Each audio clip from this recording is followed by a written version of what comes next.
Hey everyone. So I received a question from a client today at our growth partner agency of what the team structure should be looking like when your coaching, high ticket coaching business is at 100K a month. So thought I'd record this quick video just going over what the overall team structure should be looking like so you can analyze what your current team looks like and figure out what crucial hires you need to make. If you guys don't know who I am, my name is Bhargav. I am the co-CEO of Client Evolve. We're a growth partner agency that actually partners up with high ticket coaching businesses to help them scale past seven figures.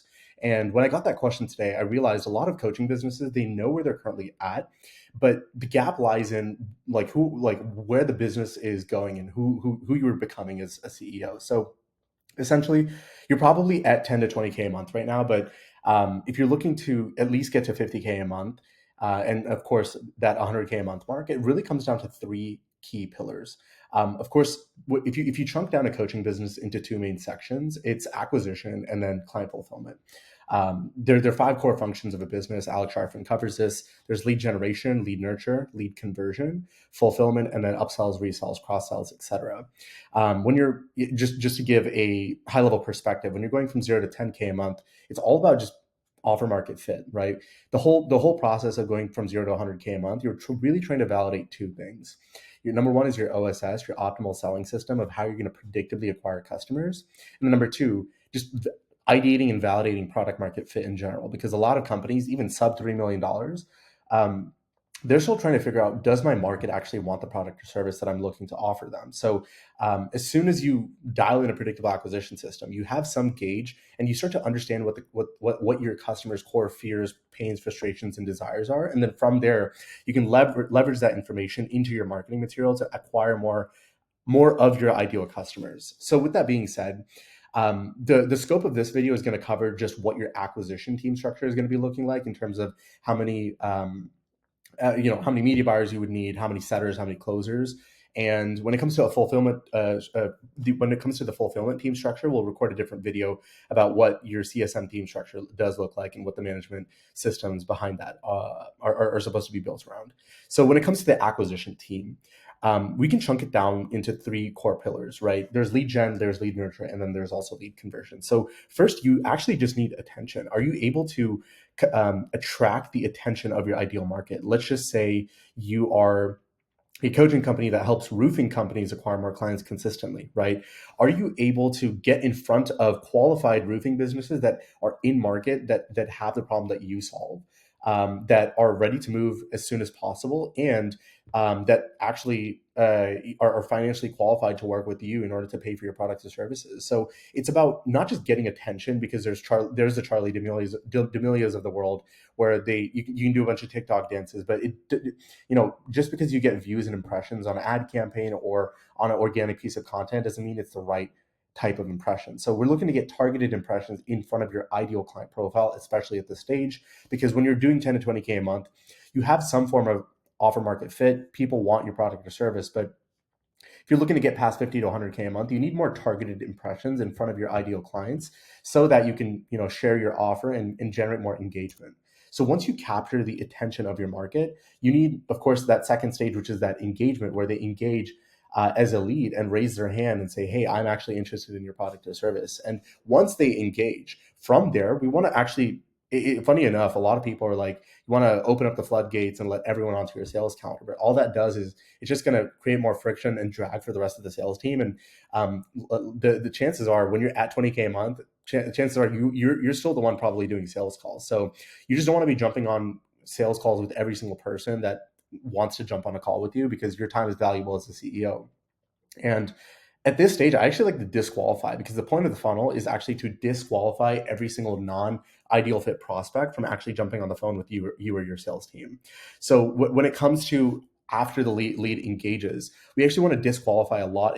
In your setting process, we want to make sure that we're asking the right questions, right? What stage of business are you currently at? Going back to the roofing coaching example, what type of roof are you looking to get? Are you looking to get more, like commercial roofing deals or residential roofing deals? It's finding people with the desired problem that you solve, and you can do that through the qualification stage in your lead nurture process. And once you have the engaged lead, Then you move on and extend an offer for a consultation, or usually it's called a strategy session in our industry. And once you book them into a call, given that your sales process is um, validated, then of course the more sales calls, the more qualified sales calls that you have on your calendar, given a certain closing percentage, you are going to close more clients. So when it comes to that first key role, I like to call them the media aggregators, depending on which acquisition channel that you're using. Of course, there's outbound, there's inbound sources, there's affiliates, but usually the highest leverage acquisition system that there is in the market that I've seen when it comes to a per unit of input compared to per unit of output um, equation, like it honestly comes down to leveraging paid media. You can, and paid media comes in two main forms. It's spending money to purchase impressions on an ad platform, or number two, it comes down to spending sweat equity and creating content to attract your ideal audience. And again, it's not about just going viral on social media. It's posting targeted content that's only going to attract your ideal viewers. Now, when you're at 20 to 30K a month, you're doing everything inside the coaching business. You're probably running your own ads, or you're probably posting your own content. You're taking the sales calls. And sometimes I've seen it where you're also doing all of your fulfillment, or you might have a part-time CSM or client success manager. It just depends. But when you're looking to scale up to 50 to 100K a month, the main thing here is to delegate all low leverage activities so you can focus on the needle moving drivers and the main constraint of the business. Usually, that main constraint that's really holding you back is, how can I get more on more qualified sales calls to enroll more qualified clients into my coaching business? So if you ask yourself, in a given week, what can I do right now with my time in order to double the volume of qualified calls in my business? If you keep asking yourself that question, everything that in terms of activities, everything that is not generating more high quality sales calls on your calendar, you usually want to delegate off to rest of your team members. So at this stage, you usually have one media buyer or one main person in charge of traffic. That can be one VA that you hire that's editing your content and posting it for you. If you're sending outbound DMs, that's one main SDR or setter that's in charge of doing outbound lead generation and then qualifying those and generating appointments. But there's usually one main media aggregator, and you're not going to need more than that until you get to that 300K a month mark, which is when that one person gets constrained, and you can start deploying different leverage for that one key media aggregator. Of course, the key responsibilities of this one person is literally deploying different marketing strategies across different channels and garnering in that qualified attention for your coaching business. Now, once you have that attention, you need to qualify that attention to make sure that they're actually a good fit for the product or service. And that's where the term setter or SDRs or BDRs, depending on what you want to call it, business development representatives or sales development representatives, that's where they come in, right? And you as a CEO, your time at this stage of business, when you're at 30 to 50K a month, your time is way better spent on qualified sales calls back to back every single day, all day, every day, up until you're at 100K a month. Unless there's another higher leverage activity in the business, which could be hiring a closer, which I'll get to in a little bit.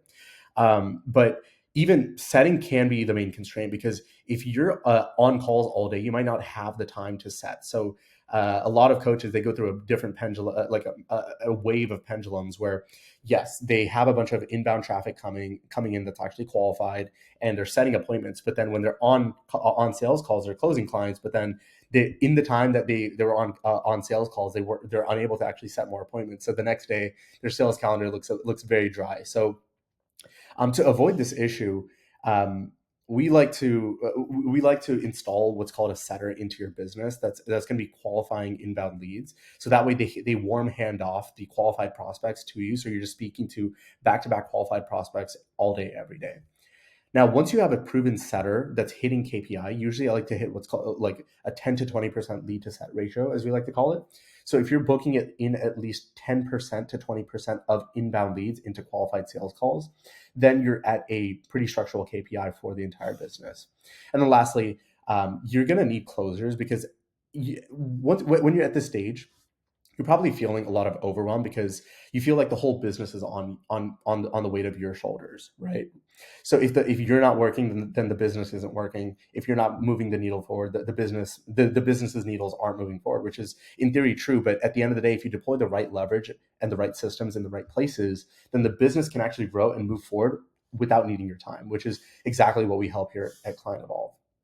Now, when it comes to closers, a target closing rate, it honestly depends on the price of your offer as well as your target market and how new the closer is. So if they understand the target market, if they've been ramped up on sales calls, if they have past closing experience, their close rate could be higher. But on average, industry average, we like to shoot for 20%.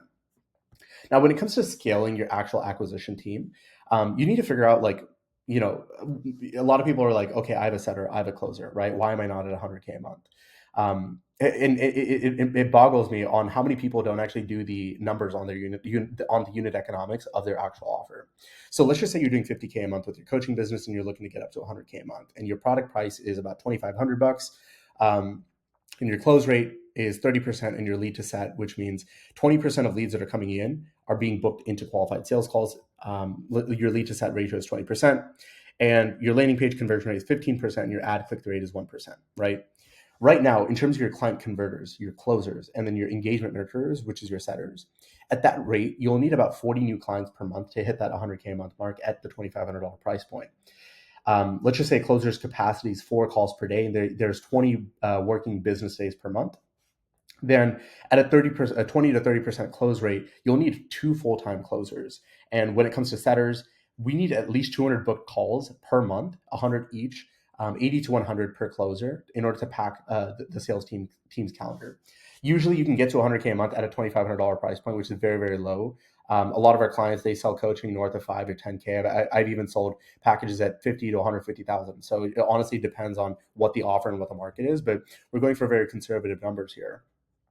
Given the unit economics of this offer, you would only need 2 setters booking 5 to 10 qualified booked calls per day coming from inbound lead sources. I have a friend who's running a coaching business that's doing about 180K a month cash collected, and he has 1 setter that works almost 18 to 20 hours a day that is willing to put in the work because he's super, super hungry. And that man is literally killing it. So it honestly just depends on not only the type of not only the quality of talent that you have on your team, but the quality of the talent that's actually working for you. And then furthermore, you usually need one media aggregator to, funnel in the necessary traffic for the business. So honestly speaking, with depending on the economics of your offer, you can get away with about 1 setter, 1 closer. But right now, since you're at 30 to 50K a month in your coaching business, you can honestly get away with hiring 2 setters, having another closer, and then you also being on the sales calls. That should get you up to 100K a month. But if you want 100K a month passively coming from your sales team without you needing to be involved, that's when you would ramp up that second closer in order to fill that rest of the client volume. So from a high level, that's the overall team structure that you're going to need in order to scale your coaching business past 100K a month.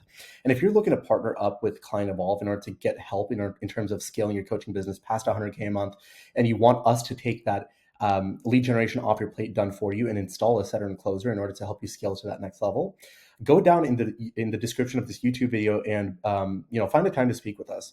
Once again, this is more of a goodwill session where we dive into the main constraints of your business to actually find out what's holding you back from scaling to 100K a month. And by the end of the call, we'll pinpoint exactly what's holding you back and hook you up with different resources that you'll need in order to scale past 100K a month. And if it makes sense to work together, for sure, we'll extend an offer and see what potential partnership opportunities would look like. But if not, by the end of that call, you'll have the exact roadmap and essentially a game plan in order to scale your business to 100K a month. So if there's any further questions as well, leave them down in the comment section and let me know what other type of content that you'd like to see on the channel. We're always looking to learn, grow, and improve, and appreciate you watching today.